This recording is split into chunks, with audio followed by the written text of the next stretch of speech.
The Monkey's Paw by W. W. Jacobs.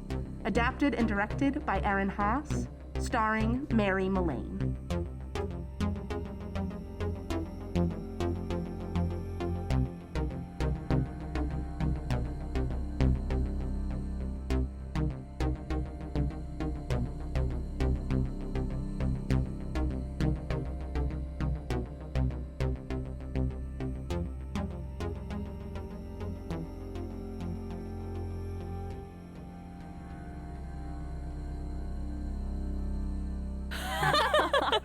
Wow, that was a scary one. But do you want to hear something really scary? This is absolutely true.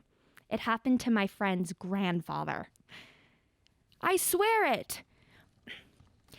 It happened on a night that was cold and wet, but a fire burned brightly in the small living room of the White family.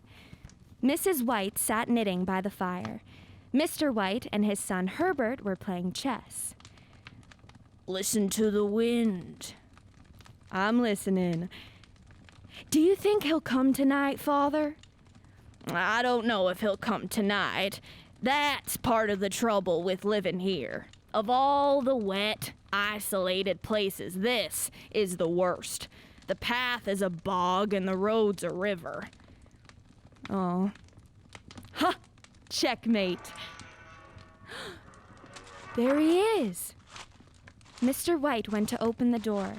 He came back with a tall man who had small, bright eyes and a red face. Sergeant Major Morris. The officer shook hands, sat by the fire, and watched contentedly as Mr. White got out some whiskey and glasses.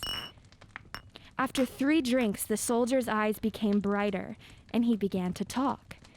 The family listened with great interest to this visitor from distant lands, while he spoke of his courageous adventures and his experience of wars and plagues. What was that about a monkey's paw or something you were telling me about the other day, Morris? Nothing. Nothing worth hearing, anyway. Morris turned away quickly. Mrs. White was curious. A monkey's paw? Well, it's just a bit of what you might call magic. The 3 listeners were looking at him eagerly. It's just an ordinary little paw to look at. The sergeant took it from his pocket. Mrs. White moved back with a disgusted look, but her son examined it curiously. Mr. White took it from his son and examined it. What's so special about it? He put it on the table. An old fakir put a spell on it. He was a very holy man, and he wanted to show that fate ruled people's lives, and that to interfere with fate only caused deep sadness. He put a spell on it so that 3 separate men could each have 3 wishes from it. His manner was so impressive that the others realized their careless laughter was not appropriate. Well, why don't you have 3 wishes? I have. His red face whitened. And did your 3 wishes really come true? Yes. And has anybody else wished? The first man had his 3 wishes, yes. I don't know what the first 2 wishes were, but the third was for death. That's how I got the paw. He spoke so seriously that everybody became quiet. If you could have another 3 wishes, would you have them? I don't know. The sergeant took the paw and suddenly threw it onto the fire. With an astonished cry, Mr. White bent down and pulled it out quickly. Better to let it burn. But, examining his new possession closely, Mr. White shook his head. If you keep it, don't then say that it is my fault. Mr. White stared at the talisman with awe. How do you do it? You hold it up in your right hand and wish aloud, but I warn you of the consequences. It sounds like the Arabian Nights. Mrs. White began to prepare the dinner. Why don't you wish for 4 pairs of hands for me? Laughing, her husband took the talisman from his pocket to make the wish. But with a look of alarm, the sergeant caught his arm. "If you must wish, wish for something reasonable." So Mr. White put it back in his pocket, and they all sat down to dinner. When he had gone, Mr. White said that the story of the monkey's paw was probably untrue, like all the other stories Morris had told them. "Well, did you give him anything for it?" Oh, just a bit of money. He didn't want it, but I made him take it. And he tried to persuade me again to throw the thing away." Herbert's eyes grew wide as he thought of the possibilities. "God, we're gonna be rich and famous and happy." Well, I don't know what to wish for, and that's a fact. It seems to me I've got all I want. "Well, if you could finish paying for the house, you'd be quite happy, wouldn't you?" "Wish for $200 then. That'll just do it." His father, in an embarrassed way, held up the talisman in his right hand as Herbert sat down at the piano and played a few solemn notes. I wish for $200. As soon as he finished speaking the words, he let out a cry of disgust, making all of them jump. "It moved!" He glanced with disgust at the paw he had dropped on the floor.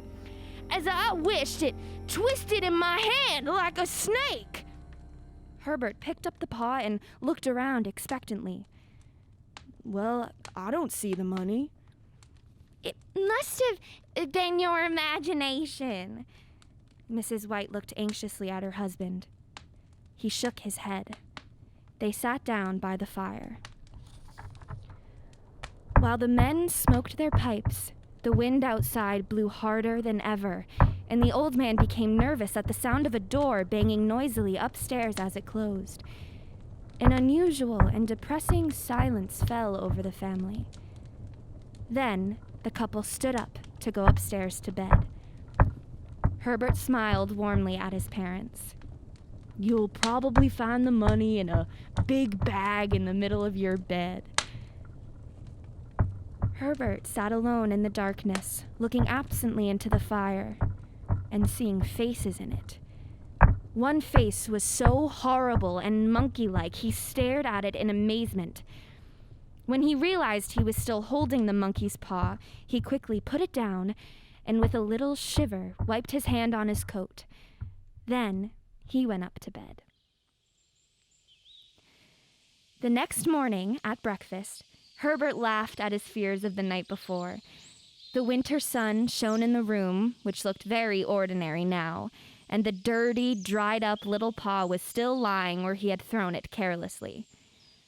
"Why did we listen to such nonsense? How could wishes be granted these days? And if they could, how could $200 hurt us?" "Well, it could drop on Father's head from the sky." Morris said the wishes happen naturally, so you think they're just coincidences. "Well, don't spend any of the money before I come back." His mother watched him walk down the road to work. Of course, she didn't believe that the talisman could grant wishes. Yet later that day, she ran quickly to the door when the postman knocked, and she was disappointed that it was only a bill. "I expect Herbert will joke about it even more when he comes home." "I expect he will, but the thing moved in my hand, I swear it." "You thought it moved." "It moved, I tell you. I didn't think that..." "What's wrong?" His wife made no reply. She was watching the mysterious movements of a man outside in the street, who seemed to be trying to decide whether to open the gate and enter. She noticed that the stranger was well dressed and wore a new silk hat. Mrs. White opened the front door and brought the stranger into the room. He seemed worried and uneasy and looked at her from the corner of his eye. "I was asked to call. I'm from Ma and Megan's. Was anything wrong? Has anything happened to Herbert? What is it? I'm sorry. Is he hurt? The visitor looked down. Badly hurt. He became trapped in the machinery. Trapped in the machinery? Mr. White was in a daze. He sat staring through the window. The firm wished me to express their sincere sympathy with you in your great loss. But there was no reply. Mrs. White's face was pale, her eyes staring.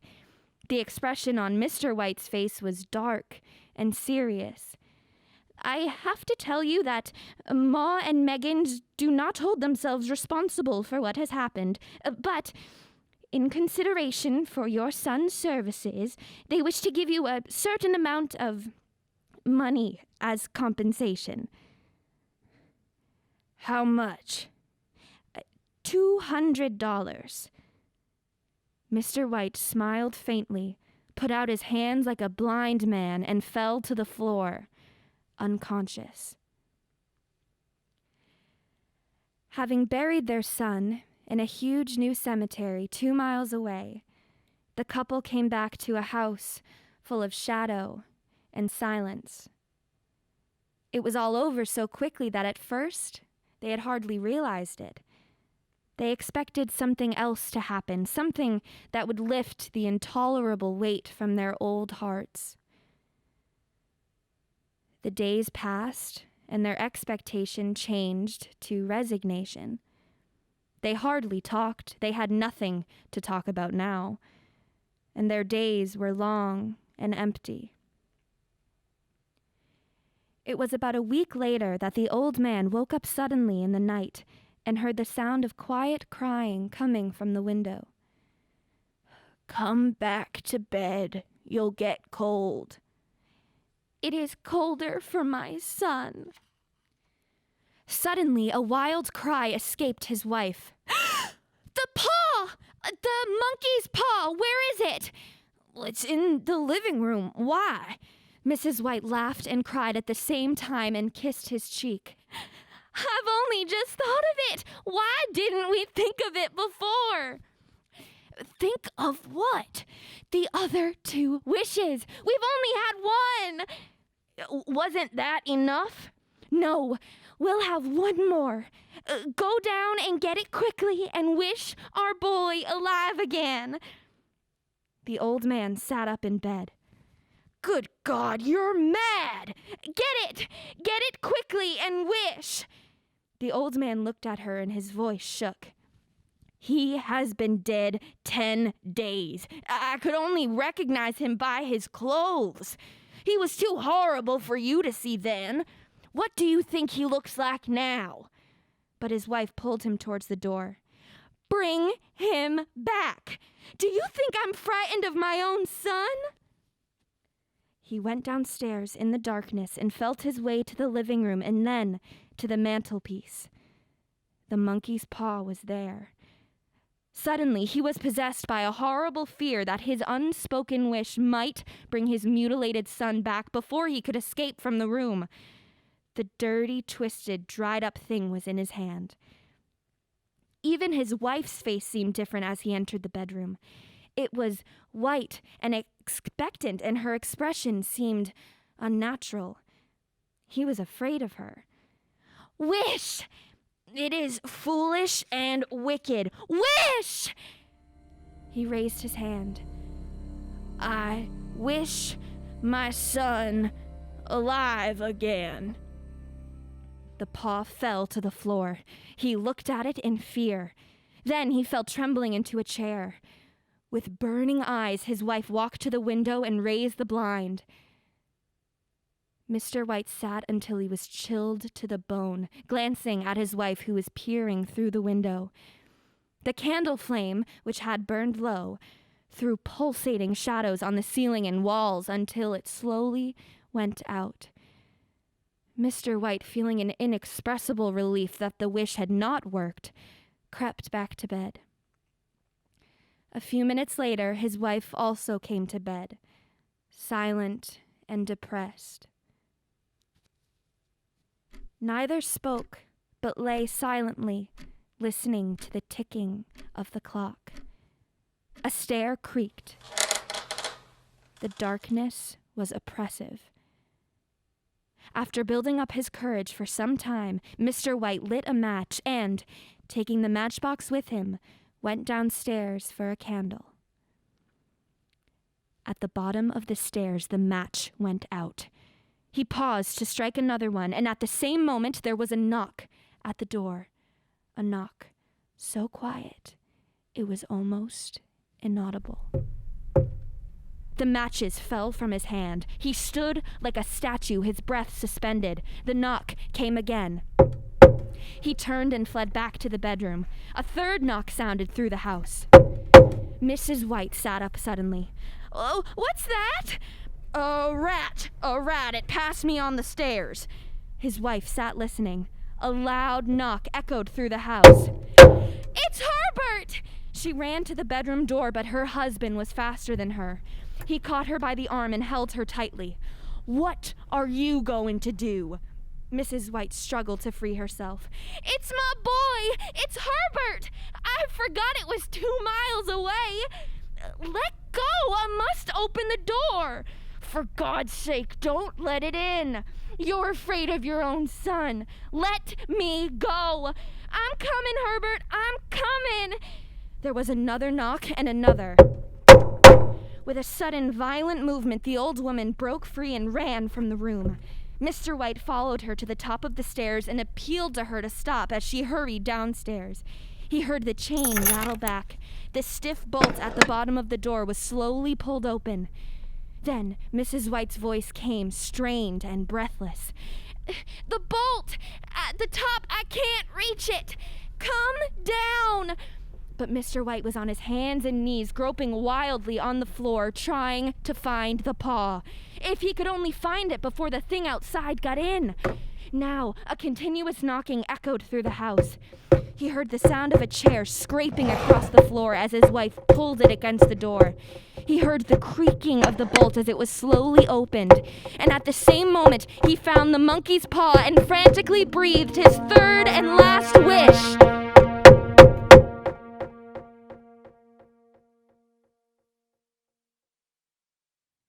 The knocking stopped suddenly, though it still echoed in the house.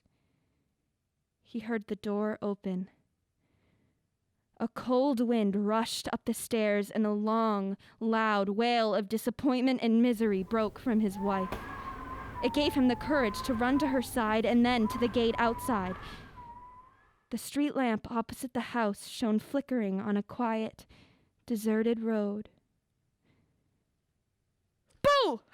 That was a good one, huh? Oh, you guys looked so scared.